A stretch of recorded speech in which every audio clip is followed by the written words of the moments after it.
Hello, everyone. Thank you for making time to tune into our information session on family and sexual violence. My name is Xiaoling, and I will be your host for today. Our session today kickstarts our Let Our Boys Run campaign. Let Our Boys Run is a campaign co-organized by Footsteps to Inspire and Lutheran Community Care Services, LCCS. Footsteps to Inspire is a global movement that uses sport to peacefully end sexual violence. And this year, we are very delighted to bring this movement to Singapore. Let Our Voice Run seeks to build connectedness through listening to voices on violence. In line with the 16 days of activism against gender-based violence, an annual international campaign initiated by the United Nations Women, Let Our Voice Run hopes to bring together individuals who are concerned or affected by violence to raise awareness on this important issue through a relational approach with a special focus on sexual violence. This issue of violence is also close to the heart of LCCS as we seek to work towards breaking the cycle of violence in our community with the community. A local survey in 2019 showed that 3 in 10 are affected by family violence. 30% of Singaporeans informed that either they or someone close to them had experienced family violence, and most did not know what to do. Family violence is cited by the social service practitioners as one of the top 5 issues they encountered during the pandemic period, according to the data collected by the National University of Singapore's Social Service Research Centre. In another local survey, it was found that 1 in 3 young people in Singapore had faced some form of sexual violence, and close to half shared that they knew a victim of sexual violence. Starting this evening, Let Our Voice Run will have a number of events for the week. For today's session, we want to provide information on family and sexual violence to facilitate awareness and empowerment when one faces or knows of someone who encounters violence. This evening, we have Claire, McFarlane and Udhia Kumar together with Latasha to have this important conversation. Claire is the founder of Footsteps to Inspire. Footsteps to Inspire is a global movement that uses sport to connect with survivors and communities to peacefully end violence. She is not new to Singapore. She had brought the movement to Singapore in 2017. She had also shared her experience as a rape survivor on LCCS Reeling series this year. Hi, Claire. Hi, Solene. It's great to be here. Next, let me introduce Kumar. Kumar is a social worker with a community-based social service agency in Singapore. He is a social worker for over 20 years and is passionate about journeying with families experiencing violence and poverty. Kumar is also a member of Society Against Family Violence in Singapore. Hi, Kumar. Hello, hi, Xiaoling. Hi, Clara, and hi, everybody. Good evening. Hi, Kumar. Hello. Finally, we have Latasha, who is concerned about the issue of violence and have some questions for both of you. And during our conversation, I want to encourage the audience here to give comments or questions for this important issue, anything that you desire to know. We shall attempt to respond to them during or after the session. And over to Claire, Kumar, and Latasha. See you later. All right. Thanks, Solene. Hi, everybody. So I'm going to start our discussion talking about, well, actually, Kumar, starting our discussion, aren't you, Kumar? Oh, yes, that's right, yeah. Share with us a bit more about family violence and what that means. Okay. So thanks, Claire, and thanks, Latasha, for being on the same platform. Let's see how we can do this together. So what I would like to do now is, I would like to run through as much as possible in terms of us understanding family violence, but I got a few things I'd like to share. Family violence is a complex relationship whose definitions has been changing and evolving as we are getting a better understanding of it. It's also defined perhaps by, or rather not perhaps, it is culturally defined, morally defined, ethically defined, as well as legally defined as well. What I hope to do now is to just give some key terms for us to understand this overall concept of family violence, and then perhaps to then break it down so that we can have an understanding. And then Claire, you'll take over with the definition of sexual violence itself. Yeah. So there's some key terms I'd like to share with you. In most definitions of family violence, it is usually an act of omission or commission, meaning it is something that can be done upon you or something that can be held away from you. So the held away part is usually what they call neglect. So someone can have their needs being neglected, and that is a form of violence as well. So most definitions will carry this. Definition will also carry this idea of it will deprive family members of equal rights and liberties.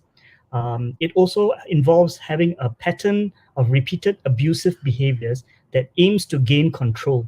So some key words here: repeated patterns and the aim to gain control.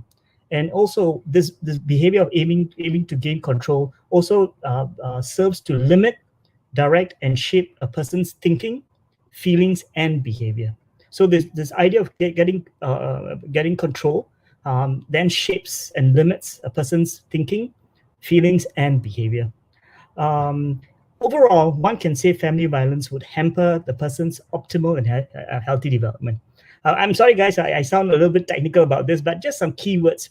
If I can just perhaps just go into what they normally call types and forms of family violence. Family violence is a broad term. It says that violence can happen to any family member, and there are three main types or groups of people who are affected. One would be the children, so that's child abuse and neglect. The other group would be spouses, wives, and husbands themselves. Sometimes they call it spousal abuse, sometimes they call it wife battering, sometimes they call it domestic violence. But a term that I prefer is intimate partner violence. So the second group is married couples and also cohabiting couples as well. The third group is elder abuse. So there are three types of, or three groups of people who can be affected under the definition of family violence. And the last part that I'd like to share, or rather second last part I'd like to share about, is the forms of violence. How does violence manifest itself? And for that, if I can just quickly share a simple way to remember it. One is physical. So you can use your thumb, physical violence. This would be psychological violence because you use this finger to point. This finger is because it's an opposable, sorry, I need to, yeah, it's opposable. You can hold objects with this, with your thumb. So physical, psychological. The last one, I apologize for doing this, but this is what we're talking about today, is sexual violence, and I think people understand this. The fourth one is your ring finger, sorry, the ring finger, where this is financial. So you have physical, psychological, sexual, financial, financial. And the last one, this little pinky, would be your social violence. So these are the five forms which are most commonly occurring in the different types: child abuse, intimate partner violence, as well as elder abuse. So physical, psychological, sexual, financial, and social. Last point I'd like to make is that it has an impact on us in terms of our thinking, our behavior, our feelings, and our behavior. Yeah, so that is in a nutshell my part about sharing about family violence, the definition. Yeah. Sorry, Claire, I kind of went through it very fast. I hope some of the audience can capture some of those ideas, at least the five finger bit. Yeah, go ahead, Claire. Yeah, no, it was great. Thanks, Kumar, and explaining it like that. And I love the fingers because, I think a lot of people are confused because they think it's just one kind of thing, and so having the five markers to say, no, it can be these different kinds of forms of violence is really good. And then identifying it with a finger. I like that. and also the idea that often when we think of violence, it's about something that we do to a person, the hand. Yes. But this hand can also care. Yes. While it can hurt, but it can also care. Yeah, no, it's true. It's great. No, thank you. It was really, really great. Okay, moving on to sexual violence. So this is actually one of the factors within family violence, but it also sits on its own because you don't have to be in a family unit to be affected by sexual violence. So that's really important. And that's why we've separated them out. I guess to start off, first of all, just so everyone knows, I am a rape survivor. So I do know this topic very closely, and I've experienced the journey right from the beginning to surviving through to the very, very, very end, the furthest a victim can go, which is the justice process. So today, when I talk about sexual violence, I interchange it with another word, which is sexual assault. They are the same thing. It just different people like to call it differently, but sexual violence and sexual assault are the same thing. And what's most importantly, and the most important thing to know, is sexual violence is not your fault. It is never the victim's fault. The UN has a very clear-cut definition of sexual violence, and it's often referred to because of it being a human rights issue. And so the UN's definition of sexual violence is that sexual violence or sexual assault is a sexual activity with another person who does not consent. It is a violation of the body's integrity and the sexual integrity of a person.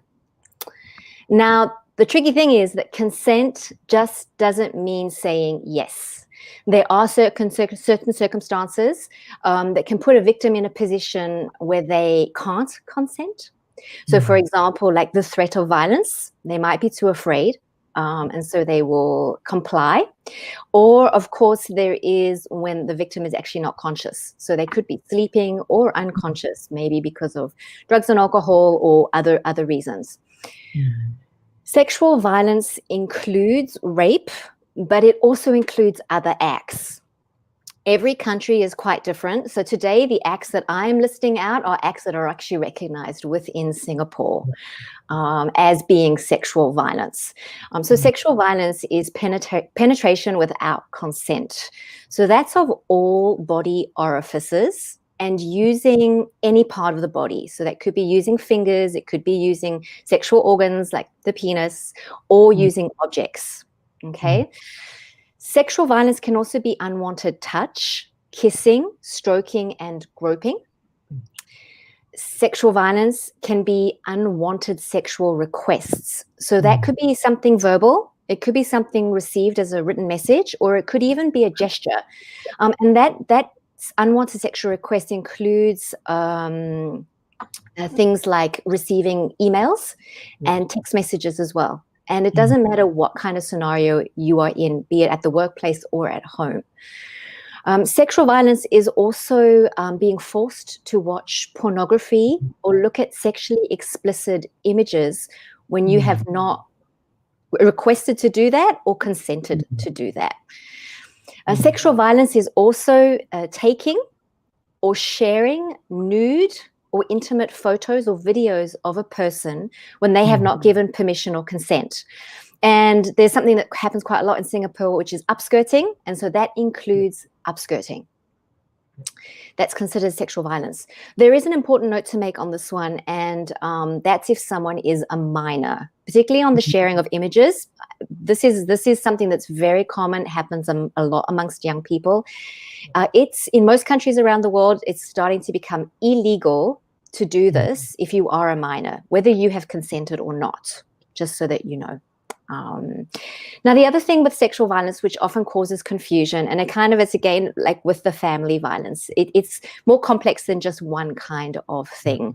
So sexual violence doesn't have to include physical force, violence, or even for there to be a struggle, for there to be sexual violence. A victim might submit to sexual violence or unwanted sexual acts even without consenting. Without giving their consent. So again, to reiterate on this, because it's important, there are certain circumstances that make it really difficult for a victim to refuse a sexual act that they don't want. This can be because they're responding in or out of fear or shock. So their body just won't let them stop it from happening. There can be a financial or emotional dependence on the attacker. So again, they might be afraid or there might be risks later on if they refuse. And also positions of power. So someone who might be a boss and their subordinates, there might be a difficulty of actually saying no. So the victim may submit, but they haven't given consent. That's important. Then, of course, there are scenarios like blackmail and threats of danger to the victim or someone they know. Another important thing to know about sexual violence is that when you are embarking on a sexual act with someone and you have consented, but you change your mind and you retract your consent, but they could force you to continue, that then becomes sexual violence because you have every right to retract or change your mind during sexual activity. Again, sexual violence is never the victim's fault.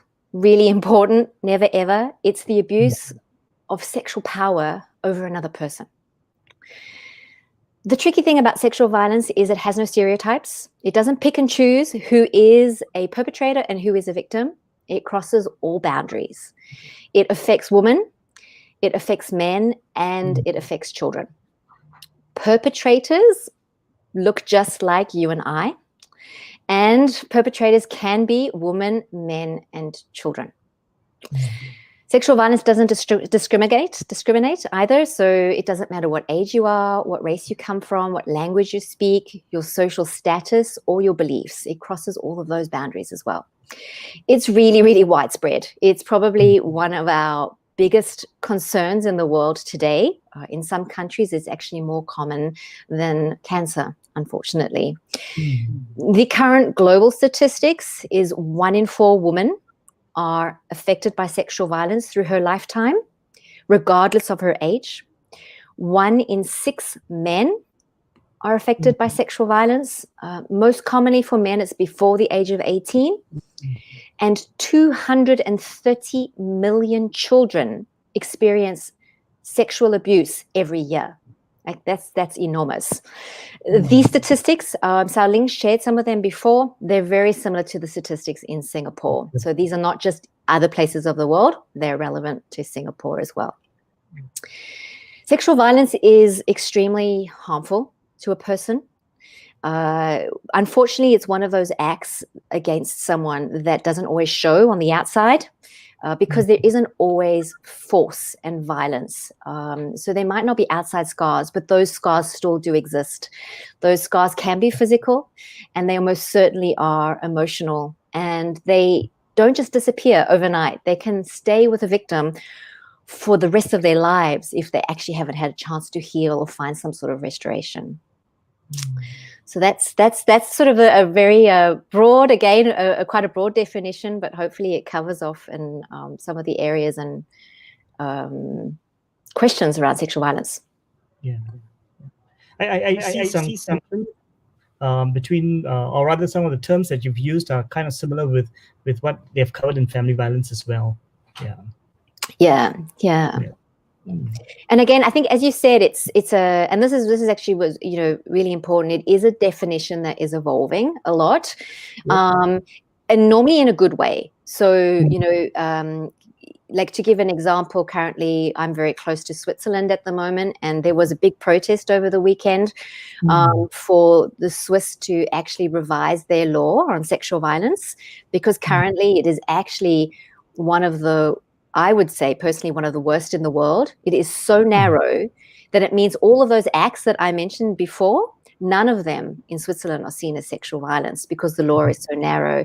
And so there's a lot of scope for this to evolve and the definition to change, and normally generally more in the direction of protecting people affected by the violence themselves.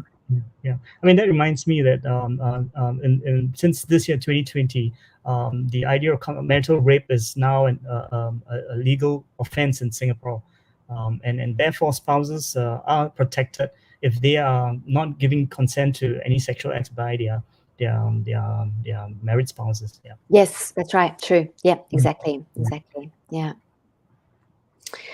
So I think Latasha has let us know that she has some questions for us.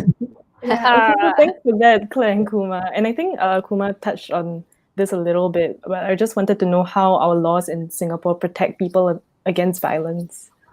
Yeah. Okay. So perhaps, Claire, I'll go first, and then you can add on with some of the laws that you are also aware of in other places, as well as some of your knowledge about Singapore. So, Latasha, in Singapore, we do have the Women's Charter that has been around since, if I'm not wrong, technically it should be around the 1960s, but perhaps even longer than that. And in 1997 or around that period, they made some revisions to it to have greater protection for both, though it's called Women's Charter, the law specifically has it saying family member. So it covers both men and women and children as well. So we have the Women's Charter, and part of the provision of the Women's Charter is the protection orders that it comes along with, as well as the revision in the 1997 in terms of the counseling order. So now family members can be mandated by court to receive counseling, but the hope of the counseling is to help them change their behaviors and to see how the family can be assisted and journeyed with for them to have better and to repair their relationship. It is not a law that is meant to punish and hurt people further, but in order to have them repair and reintegrate the family again. Yeah. But of course, where it crosses the line, the law will act swiftly and decisively. Yeah. So that's the Women's Charter, and along with that, also recently we've also had the Protection Against Harassment Act (POHA), which also protects non-family members from harassment and any forms of psychological violence when you're not a family member. And this is a law that also helps cohabitating couples or people who are not legally married. Yeah. Oh, that's great. And so, Kumar, when you said that so it looks like, the Women's Charter is about looking, I guess, at restoration. The idea is to not cause any further harm to the family units. Yeah. In what kind of scenario, though, would that be? I mean, I guess when there is severe harm inflicted on a family member or something like that, then that is looked at a bit differently. It would be, yeah. So the legal system, namely the police and the family court, family justice court, would then act on certain occurrences which would be termed as grievous hurt, or which will be offense which are arrestable and automatically comes under the penal code. So that will be a judgment called by the legal fraternity, comprising of, or rather the authorities like police and the legal fraternity as well. So there is a clear-cut line that is drawn when the harm has crossed over. Yeah. So I think what the law tries to do is, before it gets worse, to stem it and then to address it. Yeah. Yes. Okay, so that's actually a little bit different to sexual violence law, to answer your question, Latasha, because sexual violence law is seen as committing harm against a person. So there's generally a penal outcome if someone is to go through with the process of reporting. It gets very, very sticky, unfortunately, with sexual violence, because even though that the law is very wide and covers a lot of areas, in the end it does come down to evidence and proof, and building up those kind of cases can be really tricky. So but I wanted to explain a little bit, because I think there's a couple of things when it comes to the law, because we're talking about it, and I think this is really important, particularly with sexual violence. I'm finding what's really great is to see that communities are becoming more comfortable talking about family violence, and they're actually, I guess, the idea of having the Women's Charter, where you look a lot more at restoration. There's less of that fear of your family breaking up and falling apart if you go forward for help. But sexual violence is different, because when you step forward, you expose yourself, and unfortunately, there's a lot of shame and blame towards the victim. So there's a lot of fear around that. But as well, there's a lot of repercussions when you start to go down the track of the law. So there's a couple of things that I sort of say that is really important when it comes to the law. There's kind of like two things that are really important. First of all, the law allows you to get help. So basically, if you've got a law that covers definitions of sexual violence, that means that the country where you are, so Singapore, means that you can actually now step forward and you do have a framework to then get help, right? And the second other most important thing is that, laws won't always protect us. I mean, I know from my own personal experience, it certainly didn't protect me as a victim. However, what a law does do is it allows the victim, there's legal proof, there's legal recognition that someone has been a victim of sexual violence, and it means that they have all legal rights to obtain support and services with regards to that. So, for example, when I use that example of Switzerland, where their law is so narrow, first of all, it means a lot of people fall out of that law, which means that they are not even recognized as being a victim of sexual violence, which is horrifying for someone who's experienced this. And then the other side of it is as well, it means that there is no legal recognition that something has happened to them, which means that legally they're not allowed to access certain services and support. Nothing has happened. So that's a really critical one. Again, the law in Singapore is great. It's being amended all the time. There's a lot of really good organizations in Singapore lobbying for change. So even since when I ran in Singapore the first time, which was in 2017, the law has evolved. But that said, and I think this is really important, it's not the be all and the end all. Like it's one option to get help. And that's important too, because I think, again, there is a lot of fear about going down the reporting process and what that means. And not everybody wants to go through a court of law. It's long, it can be costly, and even if it is taken care of by the state, it is costly in other ways because it does impact your life. You know, it's very hard to manage both at the same time, and it isn't a quick process. You know, I don't think there's any country in the world that could say that they could get a sexual violence case completed within 1 year. And that's because there's a lot of evidence that needs to be built up as well. And that can also be, depending on the type of circumstances, it can be a little bit harder to do. The one other thing I'd just like to say on that note, which is really critical, is if anyone does want to go down if anything we say today sparks in your mind, you go, wow, I have been a victim of this and I do want to go ahead and report. My advice as a sexual violence survivor is, unless you need to go to the hospital because you need urgent medical care, you know, please go and do that. But this advice can apply in both circumstances. Please call a support service that works in this space. So in the main one in Singapore is Aware. I hope everybody has heard of Aware. If not, don't worry. We've got a great list of resources to share with you afterwards for numbers and places you can go for help. But the reason why is, if you are in hospital, ask the hospital to call Aware and let them know you're in hospital. And if you don't go to hospital, but you're going to go to the police, just give them a call before you go. And the reason why is because they are experts. They know the law inside out. They know how to keep you safe. And that's the most critical thing. They're your advocate. They're on your side. And they sometimes will come along with you. So if you're feeling really afraid to go and report this, they will be there as your ally. And so that's really, really important. So I would say in any situation, do definitely give a service a call before you go down the reporting road. And Claire, could I clarify that along this journey that the person takes, the decision is always in their hand in terms of what can happen and what needs to happen? Would that be the case? Look, it's tricky. Every country is different. So not all countries have the same law system. So for example, I come from South Africa and Australia, which has an adversarial law system that functions where the victim is a witness for the state. And it's the same as the UK as well. America, it's slightly different, but it's still the same kind of concept, what you see on the TV series, like Law and Order and things like that.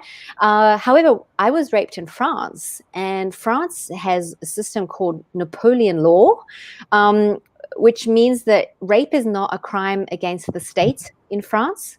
And so if there is to be a prosecution, it is the victim that has to prosecute. And so that's a very different process. Right. Now, there's fors and against for both of those. So for example, let's take my French process. The downside is that I have to find a lawyer. I have to pay for it all.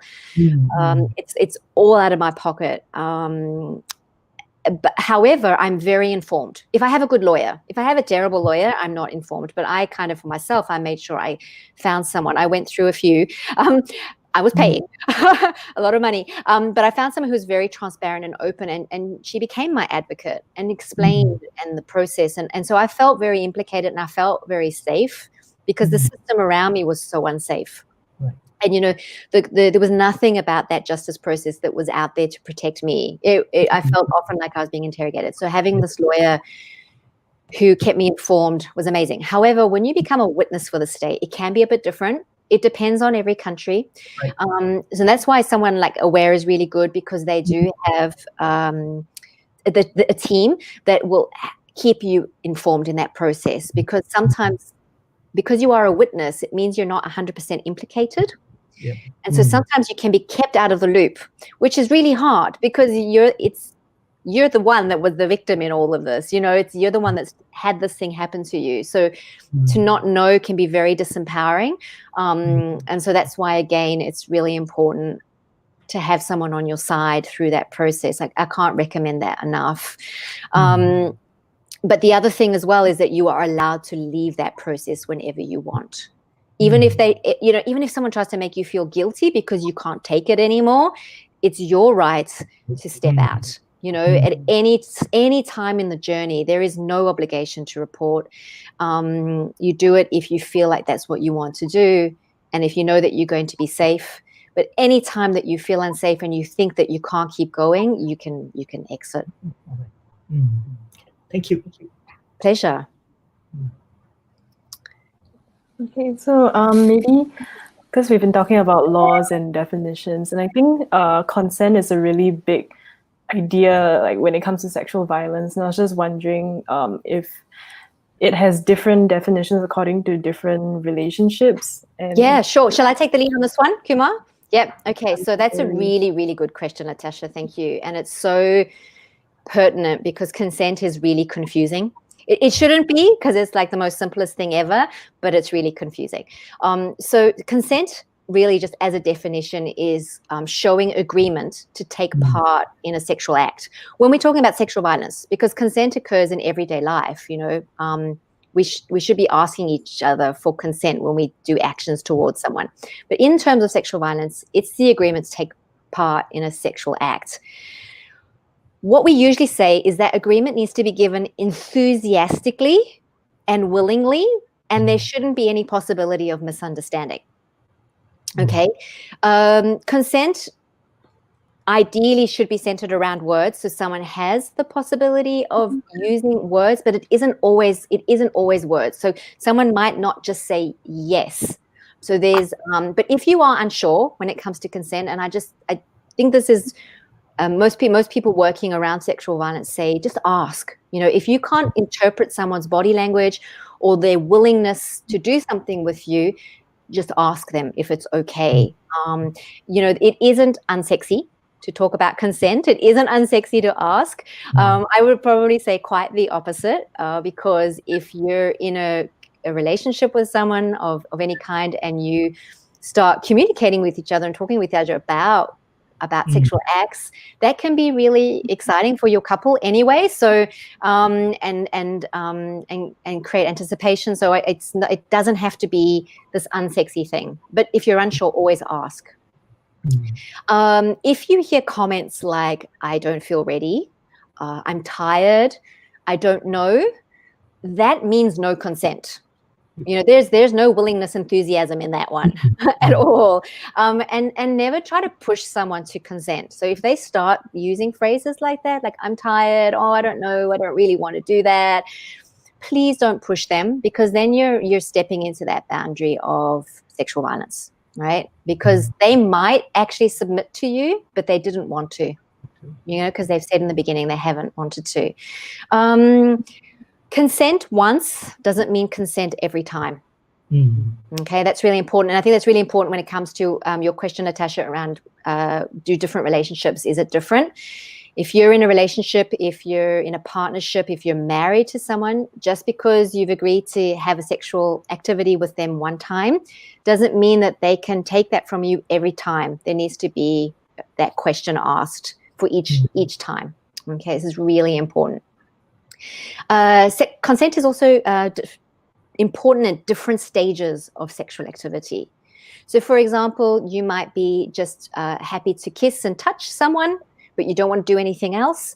But if that person wants to move on to something else, there needs to be a moment to be able to give consent in that scenario. So that means that just because you're physically or consenting to certain sexual activity doesn't mean that you're saying yes to other activity, right? That's really important to remember. A person can retract consent at any time, okay? So if you're, and this can happen, sometimes there's confusion about this, but when you consent on a certain sexual activity with somebody, you're consenting to something that you think you understand. If it starts changing, you may not want to keep moving down that path. So you're allowed to say no at that stage, and that person cannot force you to continue. If you're forced to continue, that's sexual violence. And I wouldn't want that to be happening to anybody, because you don't really want to reach that point. Okay, so you can say no at any time. I think this is a big one too for young people when they're in relationships. They're sometimes afraid to say no. There's a lot of reference to sexual teasing. You know, you were kissing me, you were touching me, you're teasing me. You know, you have to keep going. No. There's no have to. Everybody can cope with the situation, however it unfolds, but you're allowed to say no at any point in that situation. And again, relationship doesn't matter. So here's the thing. It doesn't actually matter what kind of relationship you're in. Marriage does not equal consent. And I think, you know, Kumar, you said that in the beginning, that the law now in Singapore recognizes marital sexual violence and rape as an actual a criminal offense. So just because you're married to someone doesn't mean you have an obligation to have sexual activity with them. Okay. And there needs to be a dialogue and a conversation around that with each other. And each time, again, you know, consent is for each time. Same thing applies to intimate relationships. So if you're in a partnership with somebody, same thing, you know, you ideally is a conversation around the kind of sexual activity you want to have. You can also, this is something that's really, I guess, comes a lot more when you have sort of education around consent and respect. Couples can agree on what consent can look like. Okay, so you may not want to have to say yes and no every time, but you can say to each other, when I give you the sign with my body, you know that I'm good for it. We going, you know, but that needs to be discussed and agreed to, I think, in that scenario. And I think the same applies for a one-night stand. Okay, so say you're having sexual activity with someone you've never known before. One, you can absolutely have a very quick conversation about what consent looks like in that situation. And again, if that one-night stand turns into something else later on down the track, just because you slept with them the first time doesn't mean you're going to do it on the second date or the third date, okay? Consent is for every single occasion. The other thing that's really, really, really important, and this is, I'm so happy to know this because in Singapore it is recognized under the law. If somebody is under the influence of drugs or alcohol, they are not capable of giving consent. Okay, and this is recognized by the law in Singapore. Now, why is this really important? Because the thing is, a lot of sexual violence cases, a lot of perpetrators get away or did get away with by saying, "Oh, but we were drinking and there was confusion." I don't know if anyone has actually been to the hospital, to the emergency room, and had to have some sort of emergency procedure done on them, but they've had a few drinks before. No hospital will actually perform any kind of medical intervention if someone is under the influence of drugs and alcohol. They have to be sober to consent to that medical intervention. I think it might be a bit different if it is life and death, but in any other circumstance. So if you think about that, if a medical person isn't going to do some sort of medical procedure on you because you can't consent because of being under the influence of drugs and alcohol, then you can't be expecting someone to consent to sexual activity in that situation. The other thing as well, consent is very clearly defined that it is, there's a very big difference between adults and minors. So in Singapore, any kind of sexual activity before the age of 16 is seen as non-consensual. Even if that young person did consent, it's non-consensual in terms of the law. And if someone is under 14, the consequences are even harsher for that. So that's just important to know with regards to, I guess, when we're talking about laws. Does that give you a little bit of an answer, Latasha, with regards to... That was really clear. Yeah.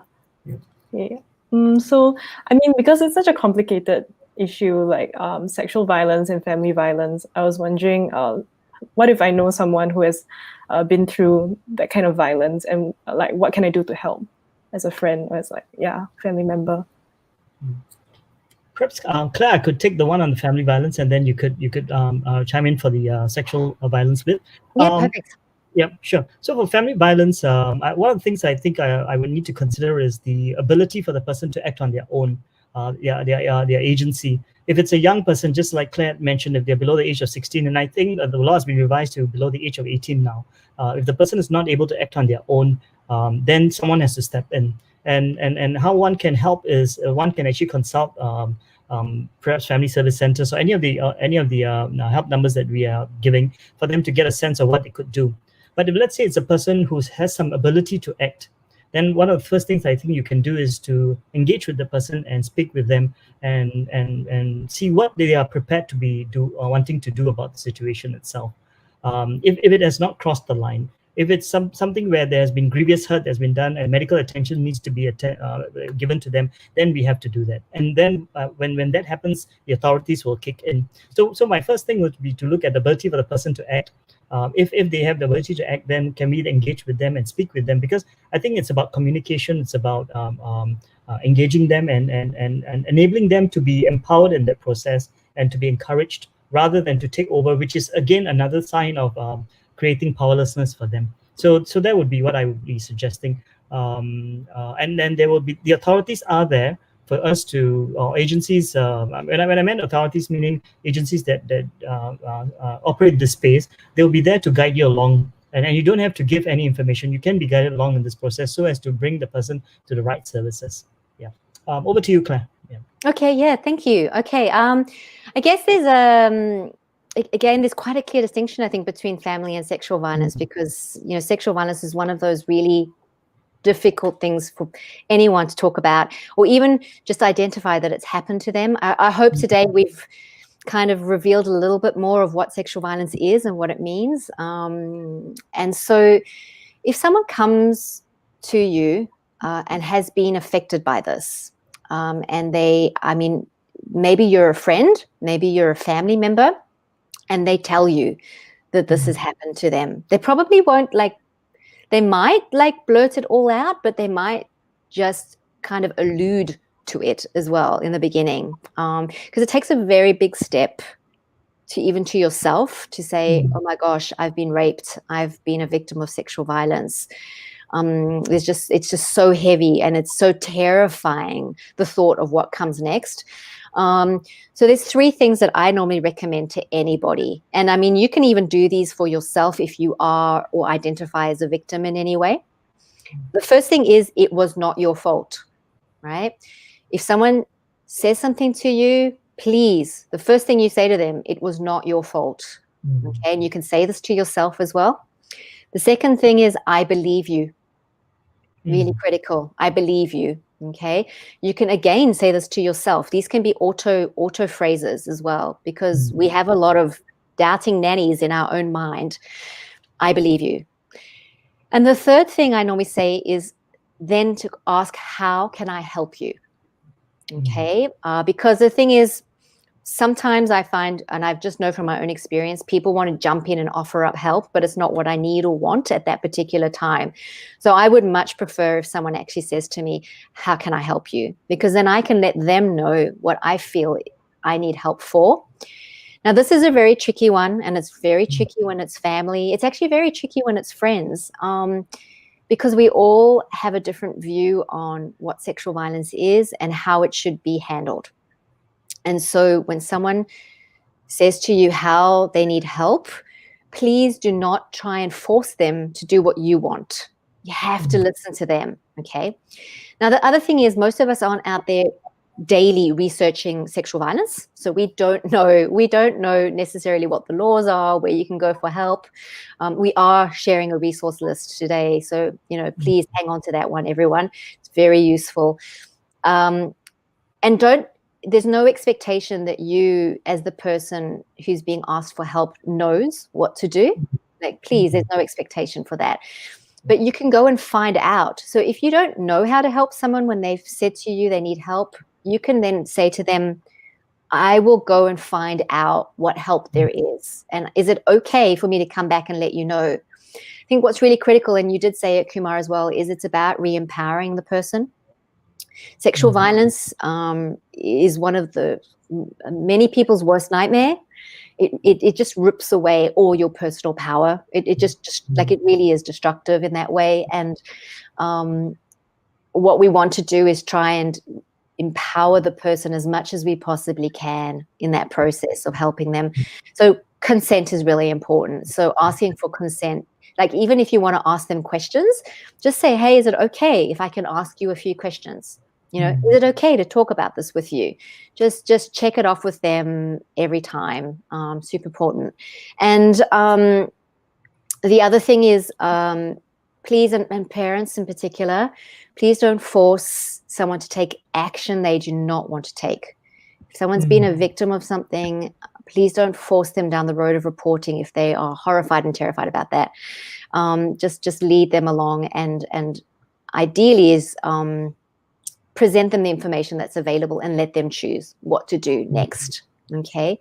The other thing as well, and I think probably important to touch on, and particularly for those that are close to someone who has been affected by sexual violence, transference of trauma is a very real thing.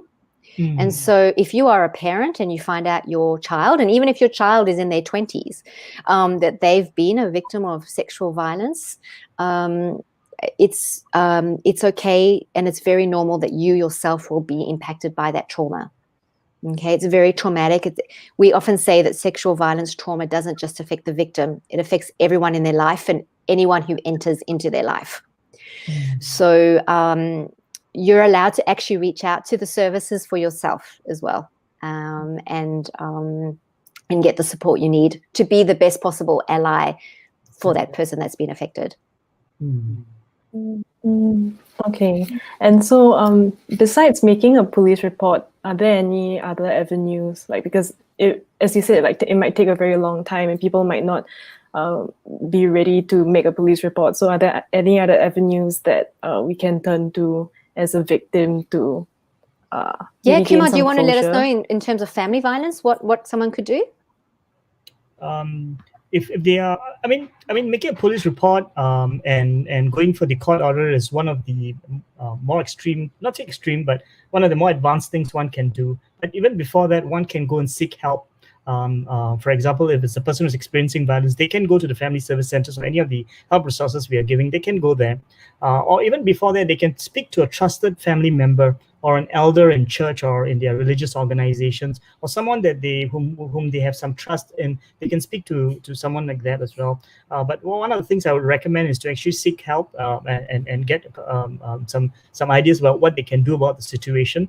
And so that, for example, if you go to a family service center, what might happen is that the professionals there will find ways in which they can engage with the person using violence, often termed as a perpetrator, and then see how they can help this person to address what's behind the acts that they are doing, and to prevent the acts from becoming worse and destroying the family in the end. Because some people, or rather, I can't say most people, may not intentionally want to do harm to others, but that might be their way of expressing. But if they are doing harm and it's intentional, they can still get help. Yeah. So that's. Yeah, I guess on the side of sexual violence, it's fairly similar as well. And there's absolutely no obligation to report if you are an adult. It does get a little bit trickier when you are a minor, because the law it falls under a different law. It's child safety and child protection. And so when you are a child and you actually do go to someone and say, hey, this has happened to me, the person that you actually are talking to are required by law to report. Normally, they should have been trained in some way, so they should be able to say to you, particularly if it's someone like at school, like a teacher or someone of trust and confidence in a service, they would probably say, look, I just need you to know that this can't remain confidential because of the law, and give the person who's sharing an opportunity then to decide what they want to do next. However, if we take that out of the scenario, and this is for an adult that's been affected by sexual violence, again, as I said, not mandatory to report. I do believe in Singapore there is a time frame for reporting. So I don't know it because it is changing so often, but some countries allow up to 24 months to report within. It's always advisable to get the forensic kit done though. So that's like when you go to hospital, they'll do the forensics, which is looking for DNA, looking for fibers, anything that can link the person that's hurt you to that actual crime.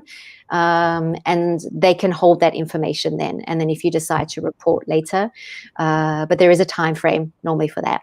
So what you can do if you decide not to do that, and I didn't do this, so I'm talking from experience. I held it in. I did a really great trick called denial. And for 10 years, I just kept myself so busy. I just didn't think about what had happened to me. And it was only when they caught my perpetrator that I was forced to talk about it. Yep. But the most amazing thing is talking about it is like your liberation. It's the hardest thing to do, but it's the thing that frees you. It really is. And I feel like being able to talk about what happens in a safe space where people believe you and you know you're not alone helps the healing process just go so much faster. So if you are someone affected and you don't want to go to the police, that's okay. Maybe you've been affected many years before, right? And you've not done anything. Please reach out to a service potentially to talk. I think LCCS is great. We're doing this whole week. We've got listening circles. These are completely confidential, a non-judgment safe space where you can just share your story. It's not counseling. You're not going to be brainstorming any solutions, but it's just a space to be heard, because sometimes you only need to tell someone once what happened to you for that to be enough, to lift the weight off your shoulders. And I guess the other thing is, and I really want to say this with regards to sexual violence, if you are sexually violated and there is penetration into your body or injury, I do recommend getting medical help. There are a couple of realities and consequences if you don't. Potentially unwanted pregnancy is one, of course. So when you go to the hospital, the service should normally allow you to be able to take care of that. Being tested for sexually transmitted diseases. For example, in my own case, I was exposed to a very high risk of contracting HIV. And so I had to go on the prophylactics treatment, which just to help. I didn't catch it, so it worked if I was at risk. So that's really important though, because STDs can have lifelong consequences. Certain STDs cause cancer. So this is for your own well-being. Give back your own power by taking care of this as well. And then also if there's any kind of injury sustained, I had a lot of physical injuries that needed things like stitches and stuff like that. And if you don't take care of those, I've had a few survivors share their stories with me who didn't take care of those injuries. And now they are permanently scarred in terms of they actually cannot have certain kinds of sexual activity for the rest of their lives because of the scars of that. So, and so those are repercussions that you could potentially mitigate if you do go to hospital. I know it's scary. And again, I would highly recommend calling a sexual violence service for support when you do that. Right. I think there is a question that one of the members of the audience have asked. It's about coming from a Singaporean male perspective. I'm not too sure about the Singaporean male, but maybe my own perspective. What might be some obstacles for a victim, being a man or a woman, or being a man or a boy, to come forward? So one of the things that I can think of is the idea of shame. That could be a big obstacle for men to come forward or boys to come forward. And another one would be guilt. The guilt because one might have been a participant in the act itself, and they might have derived some pleasure from it, and then the guilt comes upon and says, if I had enjoyed it, then was it wrong? Yeah. But shame is a big factor. If I were to speak from the men, again, what I would encourage is to find someone whom you respect, an elder in a religious organization, or someone within your fraternity of it can be a fellow man, or could also be a woman as well. It could also be a parent that you trust very much. It could be anyone that you trust, and to open up to them, and for them to then see how they can be of help. And as like Claire had mentioned, your best ally in this situation itself. I think it's important for a person to be able to acknowledge that something has been done wrong to them. Those feelings are true. Those feelings are deserving to be attended to, and then to see how they can be helped by getting help from someone. If you don't wish to speak to your immediate group of friends or a trusted person, then an agency like the Sexual Assault Care Center, where they have trained professionals who will know how to handle this thing with sensitivity, will be there to help you. And none of these organizations will be judging you for anything that you're saying. Their task is not to judge, but to be an ally and to be a companion in this very difficult journey that you've taken, and this very courageous act that you've done to come forward to seek help. And by seeking help, not only are you helping yourself, you're also helping the person who has actually done this to you as well. So that would be some of my suggestions in terms of boys and men. For boys, I think in school you can speak to the system, but as Claire mentioned, it would be bringing the legal system, and the school will know how to do it, and the professionals who will come in will know also how to do it sensitively as well. Yeah, may I add something on this one as well?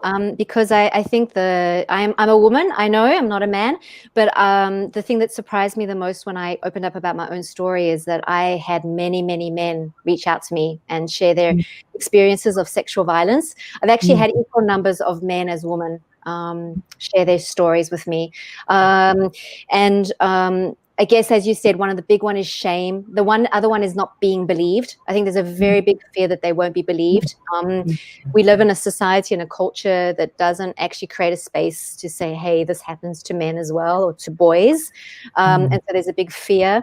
And the other one as well, a number of people who have reached out to me have actually been at school-going age, early teens, and it was a female school teacher that sexually took advantage of them. And they felt such a mix, because their body responded in pleasure, but then they hated themselves for it because their body, they didn't want it to happen. And then when they did tell some of their friends were like, wow, you're so lucky, the teacher picked you. Yet it's paved this pathway of tragedy and trauma for the rest of their lives. And often, unfortunately, particularly children, they can often go from one sexual abuse to the next. It's not something that ends, particularly if that happens at a young age. So, the reaching out, as you said, the Sexual Assault Center does take men as well. They have a service for men. The law in Singapore identifies and recognizes that men can be victims of sexual violence. It's not an easy step. I do have 2 organizations I'd like to share that aren't in Singapore, but you can actually get resources for men. The first one is called 1 in 6. So it's number 1, words in, number 6.org. It's an American organization, and they have a lot of resources for men. And the other one is in Australia. It's an excellent service. It's called Living Well. And they have an amazing resource, and they have resources for people that know men that have been affected by actually sexual violence and abuse as well, not just sexual violence, because a man is most likely to tell their partner, as in the first person they might tell and confide in, something that's happened. So and please join our listening circle this week. So on the 4th of December we have 2 listening circles. One is for women and one is specifically for men. And this is on sexual assault, sexual violence. We do have a male survivor who'll be in that group who speaks out about his story. He'll be there to listen and share his story, so that you know that you're not alone. And I'll be in the one for the woman, but for men specifically. Excellent. Do we have time for a last question? Go on. We've got 8 seconds. Whoa. Okay, So I just want to ask, so what about someone who is using violence or considering violence? Like, are there any steps that they can take to prevent this from happening? Okay. So, Claire, let me do a quick one, and then you can jump in as well. I think the first step is to be aware. And I am definitely sure that we all are aware when something is not right in our relationships, when the relationship is not respectful, when the relationship is violating another person, we will have a sense of it. And once you have a sense of it, I think that's the beginning of awareness. So with the awareness, seek more information. Just as what Claire is saying, all these ideas about consent, while the person who has been victim, who has had the hurt done on them, they need to know all these things. I think likewise for persons who may do the harm to others, they also need to know what consent means. So as I was listening to Claire just now, I was thinking that we need to reach out. We need to have more efforts for people to know what it means to be in a healthy, respectful, open communication relationship, and what consent means as well. And how do we then bring about in a relationship? So going back, the awareness is important, and then the next step after awareness is action. Something has to be done. You do this because you love yourself and you love the person that you are in a relationship with, or you love the persons that is around you that you are hurting. And I think from my experience of having worked with men do have a sense that something is not right. Perhaps they're finding it hard to express themselves, or they're finding it difficult to be able to solve the situation. Get the help. I do know that it can be difficult, and Claire, you brought up this idea about we live in a world where there are stereotypes, there are certain ideas about how men should behave and all that. We call it the men's box, and it's very hard to always live within the men's box. And the men's box prevents us from doing a lot of things. We are boxed in. So we need to take the brave step out and say, look, I'm not going to do this. I want to be in a loving relationship, and there is no space for violence in a loving relationship. Yeah. So yeah, that's what I would say quickly. Claire, over to you. Yeah, no, I mean, that's incredible. And it's great. It's, I think there's great advice is that if you are feeling that inside, there's no obligation for you to try and solve the problem on your own. But the other thing I did want to say is that this is probably within the context of family violence, just because it's something I have lived through as a child and seen, and also with the sexual violence as well. You mentioned, Kumar, the 5 areas of violence, right? So say, for example, you're wanting, someone is going to hurt someone else, physical violence. There may have been, I'm not saying this is the case, please, this is like a disclaimer, but that person might have also been the victim of some kind of other violence in that relationship, and they don't know how to act out any other way. So psychological is a very big one. So just to recognize that potentially if you're feeling the tendency that you're wanting to do hurt towards someone, that it might come from somewhere else. You're not just a bad person. You have your own trauma. And also you may have witnessed this as a child. You might have seen this cycle in your home from generation to generation, and you don't know how to do anything else. It's just what you know, but you can break that cycle. And I guess, again, this is one of these things we just can't do on our own, reaching out to services. You're amazing in Singapore. You've got some incredible support services. And I think many on the list that we're providing also offer support services for people who are feeling that they may perpetrate as well. And then the other one on the side of sexual violence, and this is very big, and I want to say this because a lot of the men that have shared their stories with me were sexually abused by women, and those women were horrendously sexually abused as children. There is a cycle. It's not always the case, and it certainly doesn't justify actions. It's not a justification, but a lot of people are very traumatized and they're carrying a lot on themselves. And so it might be a question of just acknowledging and healing some of your own trauma. Okay, I think, are we going to, Sao Lin, where are you? I think it's time to get you back. Thank you, Claire, Kumar, Latasha. Yeah, through the conversation, I believe that all of us, including myself, has gained more knowledge about family and sexual violence. I think what really connects with me is that we can choose to use our hands to hurt or to care. And one step we can take to care is to have respect for another person. More importantly, I think we are more ready to support our friends and loved ones who may be facing this issue, and as you said, be their allies in their journey to heal. As Claire mentioned earlier, we have put up a resource on the agencies offering assistance in the area of family and sexual violence in Singapore.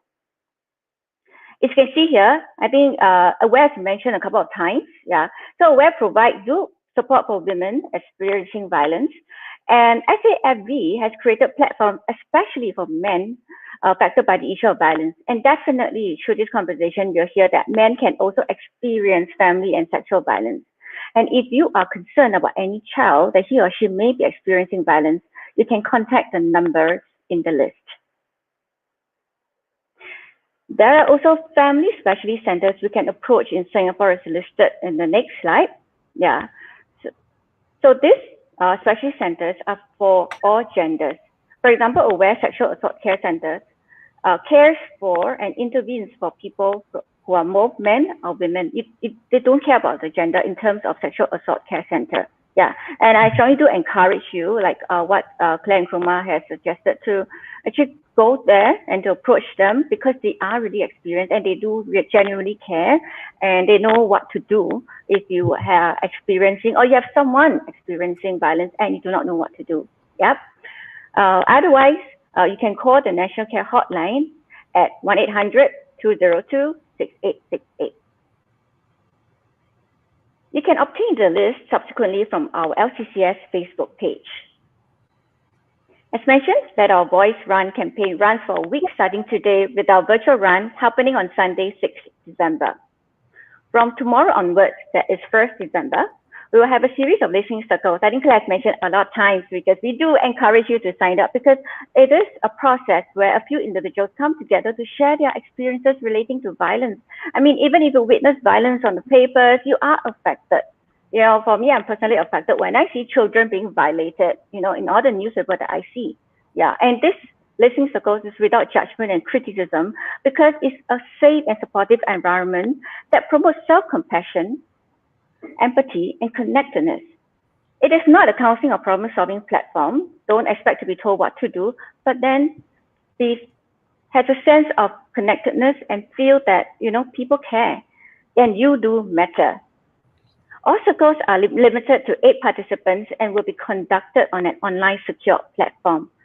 If you are keen to register for any of our listening circles, we have one especially for sexual assault for men, sexual assault survivor for women, and one especially for practitioners, because we believe that practitioners also experience stress journeying with people experiencing violence. Yeah, so please do register using this QR code here.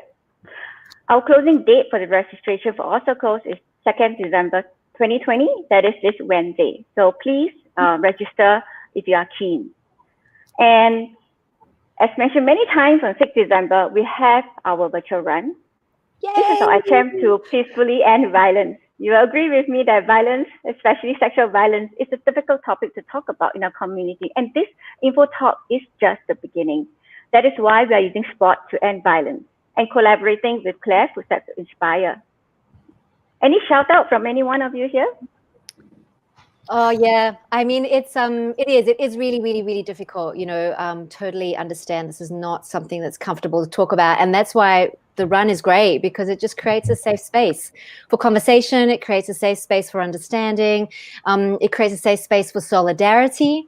It's amazing if you, you know, just sharing on your Facebook page that you're joining this run sends enough of a message to the people around you that this is something that's important to you, and they know you're a safe person then. I want to echo that. I think it's a great platform to encourage our friends, and especially if there are men in the audience, for us to reach out to our fellow brothers and say, you know, this is something that we need to be aware about. We need to take responsibility as well. So I think it's a wonderful platform. It's virtual, so those of you who have failed your IPPT, don't have to worry. You won't fail this. You'll get A. Yeah, but no monetary awards for this. Yeah. Oh, but we've got some cool race packs, and you get an e-certificate as well, like a participation certificate. And Latasha, are you joining us?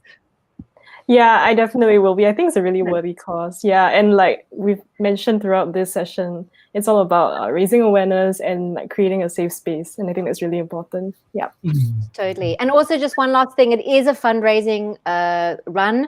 The ticket prices are very accessible, and all of those funds are coming towards, helping particularly LCCS continue the listening circles for people affected by violence, survivors, anyone that's witnessed violence.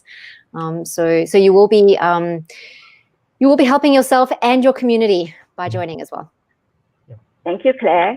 And yes, do join us on 6th December for the run.